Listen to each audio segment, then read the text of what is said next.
Shalom and welcome to Parsha Talk. I'm Rabbi Elliot Malamuth from Highland Park, New Jersey. Joining me as always, my good friends, Rabbi Barry Chesler, somewhere in Long Island, and Rabbi Jeremy Kalmanovsky, somewhere in Manhattan. Anshe Chesed, Rabbi Anshe Chesed in New York City. It's great to see you all. Shalom. Today we are still experiencing the fast of Tisha B'Av. We are recording this on Thursday, Tisha B'Av. We want to start by just recalling some moments of Tisha B'Av and just thinking about this day in our lives, the lives of the Jewish people, the lives of the people that we knew very well at Camp Ramah. I think about the things that we used to break the fast on, but just any reflections that you have just to start off with. We'll start with you, Rabbi Jeremy Komolowski. Well, I'm glad we're doing this because Tisha B'Av is a fairly important piece of my, repertoire as a religious Jew. Most of religion, as is appropriate, is about affirming wonderful things in the world, affirming moral order, affirming spiritual order. And I think there's something profound, at least in my experience, something profound about having to look at the sweep of Jewish history, which includes lots of those wonderful things and lots of failure and lots of exile and lots of pogroms and lots of destruction and lots of, great things of faithfulness and some faithlessness. And so I think that Tisha B'Av really does work for me, and I don't even mind the fasting. The fasting works for me on a spiritual level. It makes me focus on kind of ugly things. The three of us have spent lots of summers at lots of Tisha B'Avs at camp. I think that Tisha B'Av, Jewish summer camp was very, very good for Tisha B'Av because it had all these kids who might not necessarily have made this a part of their lives, but we're all gathered together and the camp's all programmed, and I think that sort of gave the holiday some life in American Judaism. You could almost say that, Tisha B'Av, without summer camp, without Jewish summer camping, there would be no Tisha B'Av, or you could say the way that we experience Tisha B'Av would be markedly different because we obviously invested so much time and energy in programming for this day. In fact, the kind of conversation that we're having now is an echo of discussions that we would have on Tisha B'Av. Barry, your reflections on Tisha B'Av. So it's a day when I really do miss camp because on one level, certainly at camp, even people who were not fasting, there was an ambience, an atmosphere of everyone participating in Tisha B'Av observance. And we don't really have that anywhere. And also there was a program such as it was. There are things that we did during the day to commemorate the day. So this year I went to shul. My shul is open. We had a minyan, and then we went home and did keynote by Zoom for about 2.5 hours, which was interesting in and of itself. Our school has a great Tisha B'Av Sidur. And what struck me is that the day itself doesn't have a lot of structure to it. You're just feeling the pain, as it were. You're hungry. It's the middle of the summer, and I think it's exacerbated because at least at camp, I had air conditioning. I don't have air conditioning at home. So that there is something important about camp. It's not just that camp has been good for Tisha B'Av. Tisha B'Av has been good for camp as well. Just the energy at the end of the day, the breaking of the fast, there was no moment like that during the summer. The eruption of energy, the eruption of all the pent-up, desire to be together. Of course, not everyone fasted during the day, but everyone got together, and that meal was always an explosion of ruach and of food and emptiness, everything. This reminds me, what you're saying now reminds me of the reality that religious observance is social. It's stuff you do with other people, and you can do it alone, and you can be really scrupulous about it. But when you do it alone, it's not shared and communal. And when you do it in group, even if not everybody is doing it, it is reinforcing, and it works a ton better. Absolutely. The ritual self, the authentic self, these are the categories of our experiences. we are diminished in not being able to have these communal experiences. Right. I would just add that, along with what Jeremy said, that Tisha B'Av is a national day of mourning. It's not a personal day of mourning. We're not mourning our personal losses. We're mourning our losses as a nation. And that's why I think it's essential to be with the community, because the community is the microcosm of the entire Jewish people. Right. Absolutely. Let's get into the Parsha now. We'll talk about Vaethanan. Vaethanan is also, curiously, read on Tisha B'Av. I want to start out with the beginning of this Parsha, which I think is a very dramatic moment. Moses reports that after being sentenced, banished from the land, that he pleads with God. Vaethanan el Adonai. I have to read the beginning of this Parsha as a plea. I'm petitioning you, God. You've made a sentence over me to not let me get into the land. There's nothing that I want more than to get into the land. And you've shown me your greatness, and who is like you? Ebrana, let me just cross over and see it. Let me just get over it. In other words, he wants to walk inside the land and see it. And Vayitaber Adonai bi l'manchem. God was, how would you translate it? Cross, right?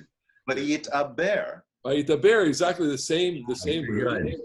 L'manchem, for your sake.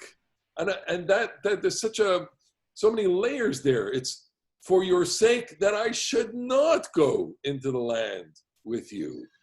Mm-hmm. I need to stay back here. That's what God is saying. God is saying, do not go into the land. You stay back there, and then go up and you'll see it from here. In other words, the main idea is not crossing over.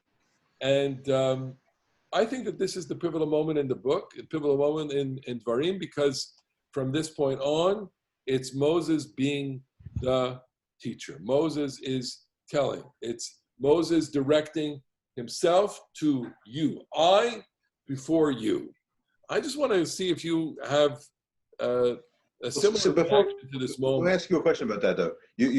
So it's the pivotal moment. He goes, and now he's the teacher because he's not going to be the participant. Is that the idea? I think so. I really think so. I think, and I mean, he understands himself at this moment when he is told, you're not going to go. Tzavet Yoshua, you command Joshua, ki hu yavor. So it's over. It's over. And therefore, if you're not going over, then what's your role? What's left? Right. So I think there's a resonance with modern life. In the Israeli army, the leader says, Acharai. He tells his soldiers to come after me. And Moses can't do that anymore because he's not going to go into the land. So he is stepping aside to let Joshua and the people go in. And as Elliot said, it's a moment of great pathos. And I'm struck by a comment that Rashi makes. One of the things that we don't always talk about is how the books of the Bible are divided. We've had chapters since the Middle Ages, which originally were Christian, and they don't always seem to divide properly. So chapter 4, which, Elliot, you were referring to, these are the laws and the statutes which I will teach you. So Rashi connects it with what came just before, and he says, the reason why you have these laws is hakol macholacha. If you follow the laws, everything will be forgiven you, Israel. Va'ani lo zachiti limachali. That I, unfortunately, am not worthy of being forgiven. And it's a very poignant moment, because this is when I think, and it's going to happen again and again, even in this chapter, where Moses is processing that he's not really going to get into the land. And it's got to be very difficult, because he could look across, although as later we know he will go up the mountain to take his final look. He could touch it, but he can't cross. Right. This is why, we were talking before before we went on the air about the resonance that this has with every single person's life. Everybody grows old. Everybody goes from center stage to the supporting role that elders play when younger people are leaders. And so I'm just imagining that it is a very painful thing for Moshe, and that on the mythic level or the maybe structural level of any storytelling, it's just true about all stories that Moshe and the people who love him have to not identify it with him. I mean, it's why, the Torah is, of course, going to end and say that nobody knows where he's buried. And I think we have to read that as the Torah's claim, this really isn't about Moshe. You're going to have to go on, all of you guys, you're going to have to go on post-Moshe. And so I think that the passage is teaching us that Moshe, afilu Moshe, even Moshe, the person who is so central in the Torah, is going to go to the margin of the stage. I think that is so embedded in these texts right here about Ta Yisrael. He turns to Israel, Shema. This is really, maybe not the first time that the term Shema is certainly going to be a very important theme in this parsha and also in all of Dvarim. Shema lachukim mishpatim, learn these statutes that I teach you to do, so that you will live when you come in and you inherit the land that God, your God, is giving to you. In other words, he is standing in front of them. He is saying, he is now differentiated from them. He is saying, I am no longer going to be a part of you. I can, and the river is the geographic, the temporal, the psychological, and the spiritual boundary, and the political boundary between Moses' leadership, Moses' time, Moses' career, and what's going to be going forward. Right. So the question is, how do you think the people are responding? Are they champing at the bit to get into the land, do you think? Or are they feeling part of Moses' pathos? I think the former rather than the latter. I think that it depends what kind of person you are.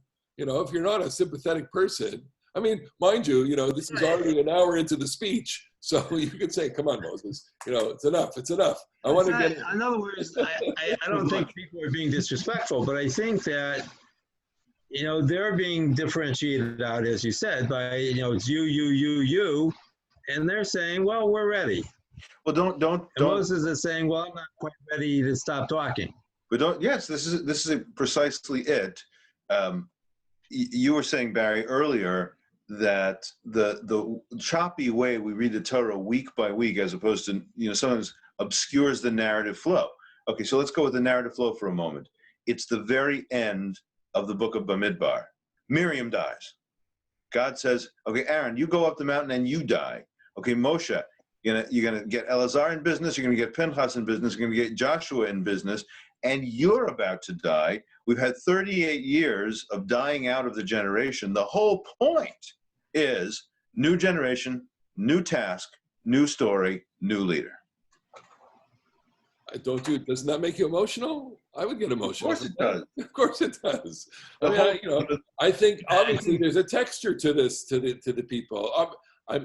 Let's use our congregations as an example. Okay, I'm sure that in any cohort of people, there are people that are going to say, I have enough. Okay, let's go move on.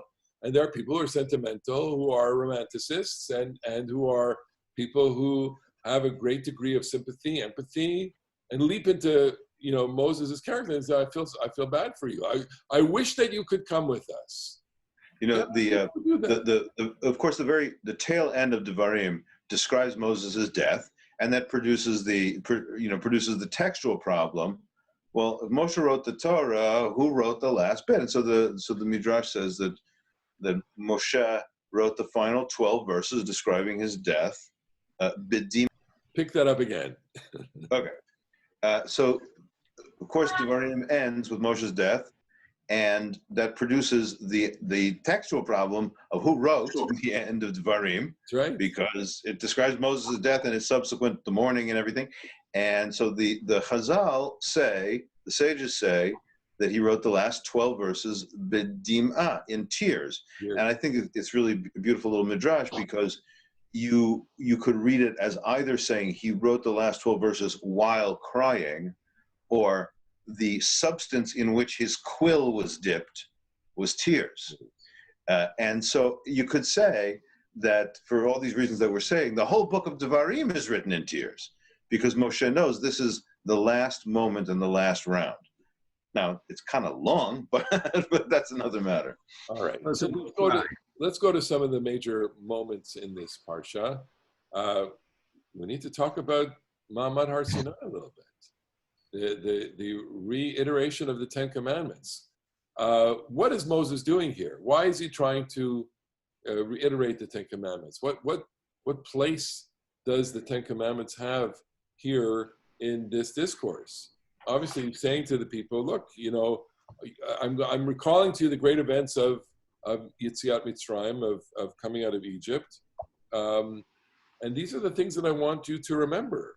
I want you to understand this covenant, V'shamarta et chukav mishpatav, L'man yitav, asher yitav lach ulevanecha acharecha, so that it will be good.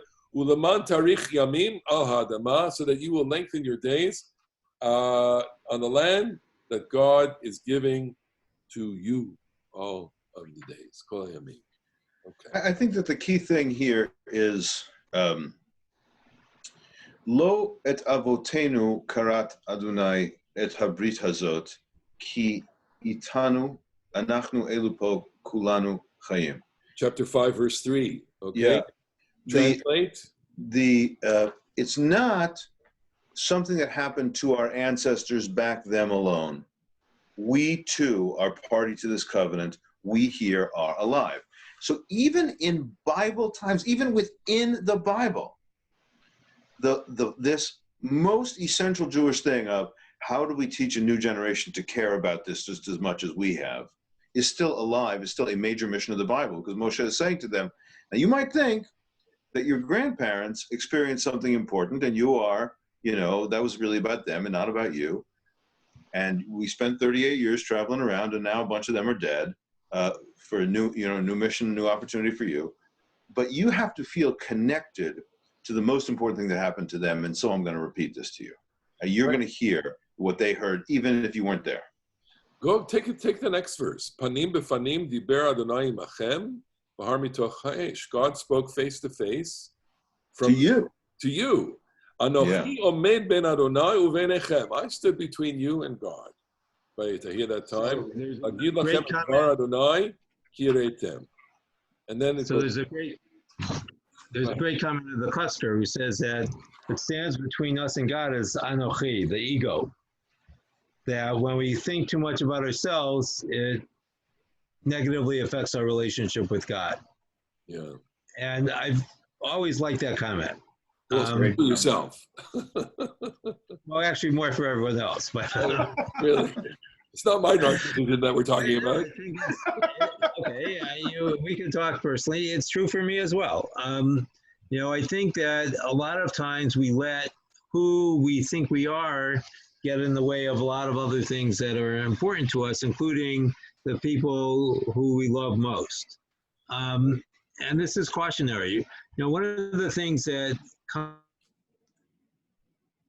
is God is described as an Aish, and he was speaking through fire. So earlier was Eishocha Elkanah.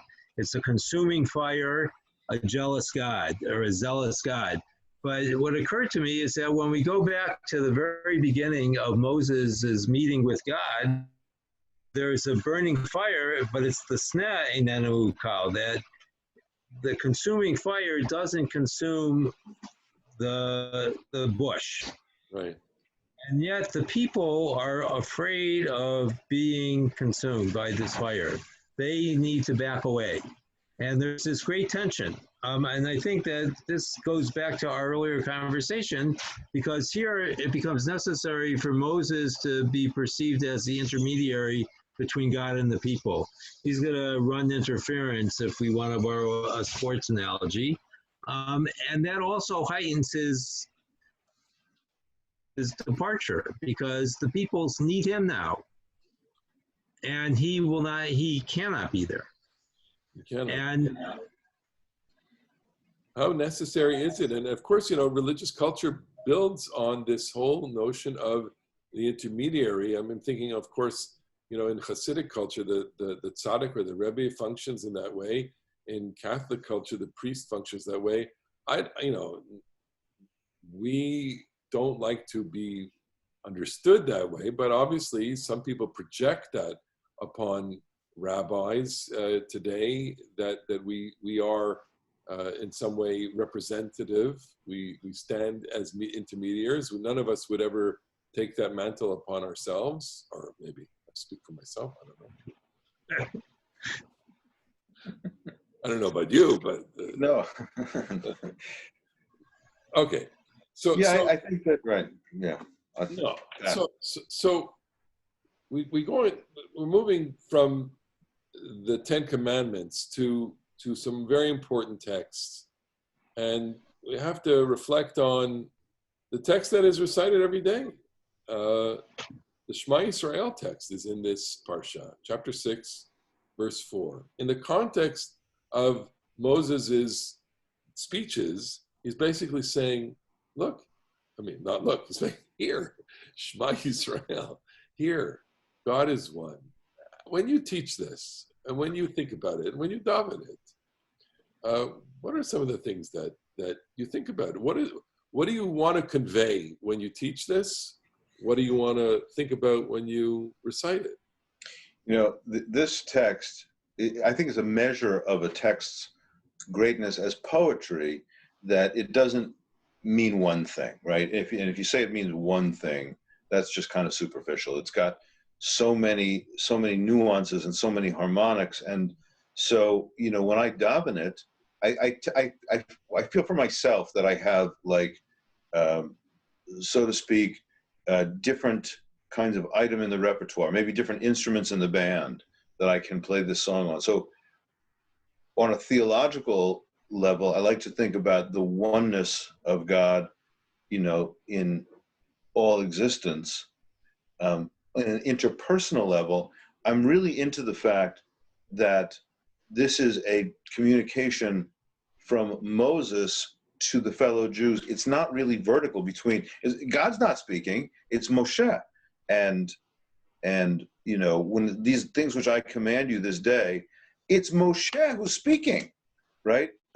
So one of the things that I like about the Shema, and encourage people to say as they daven, is you are speaking. When you say Shema Yisrael, you're not speaking to God.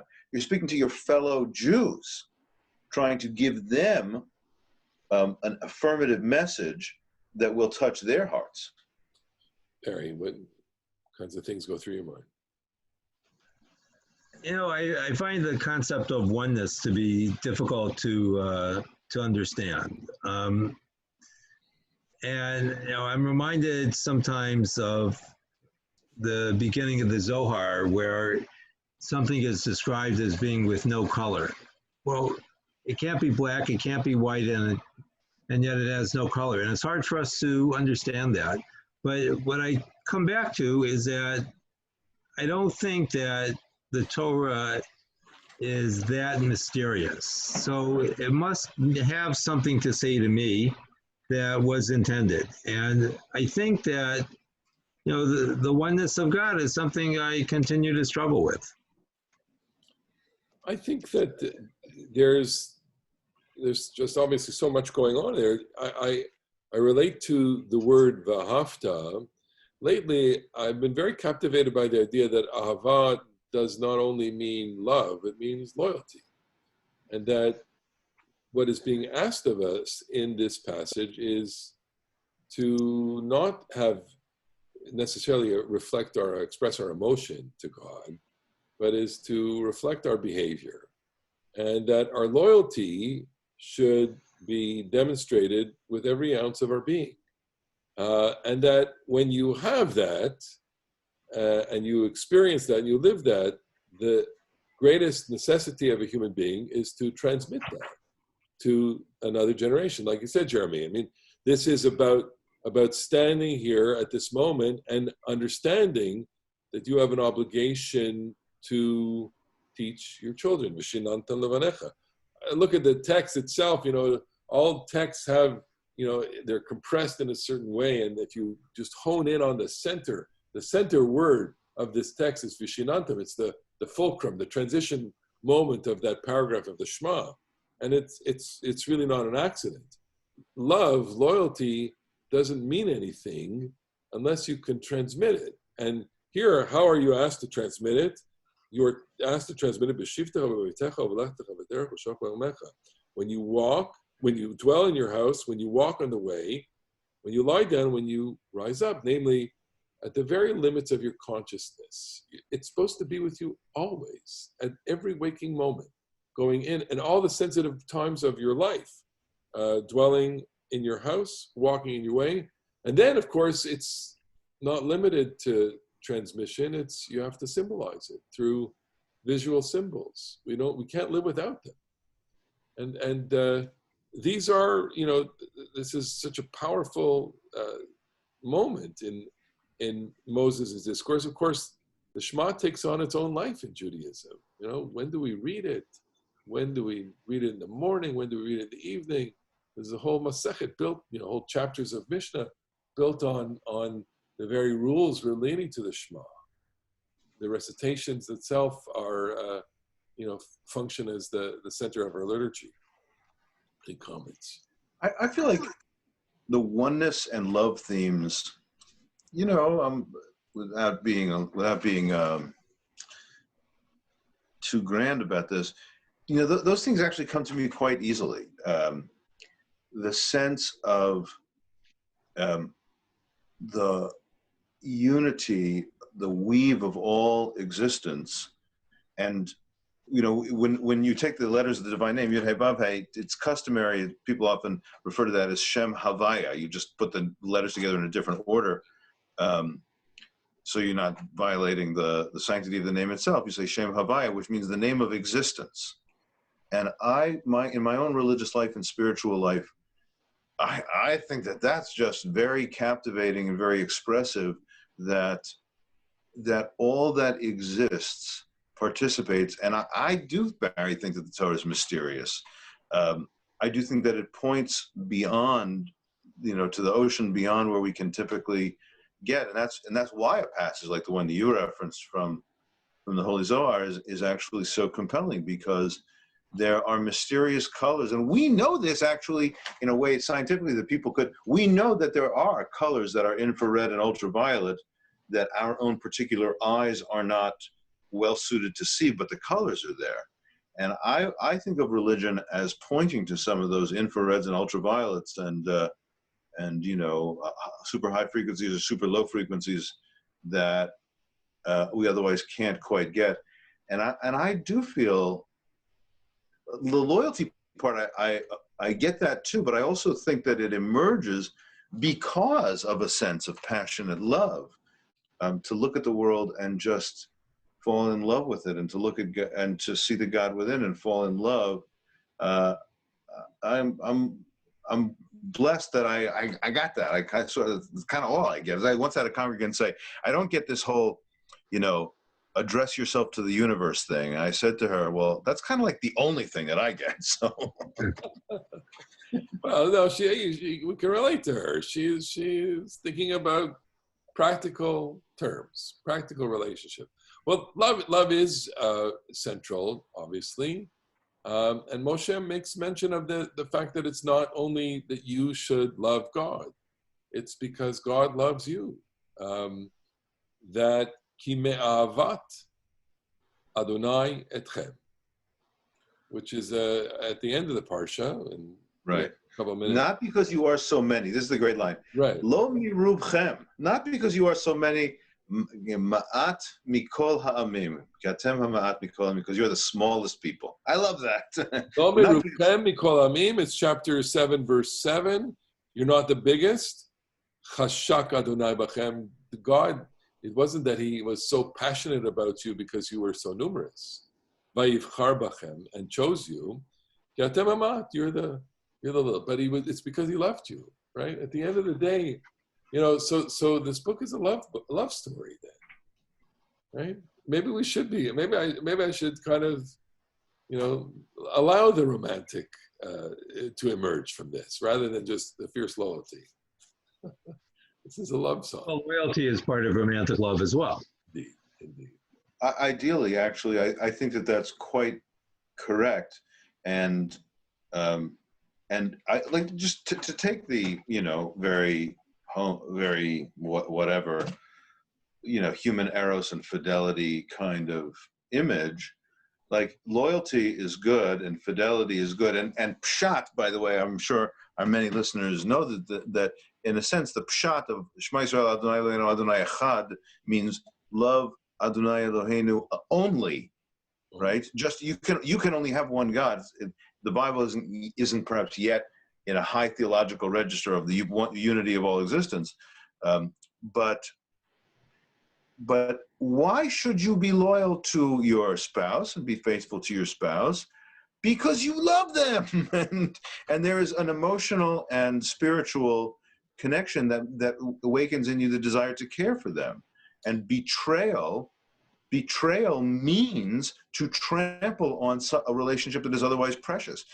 Betrayal. If I can't betray a stranger, I don't owe anything to a stranger. I don't have a sacred relationship such that if I do something mean to a stranger, it may not be nice, but it's not betrayal. Betrayal means we're connected, we're bound, we have a brit, and that's why you should honor it.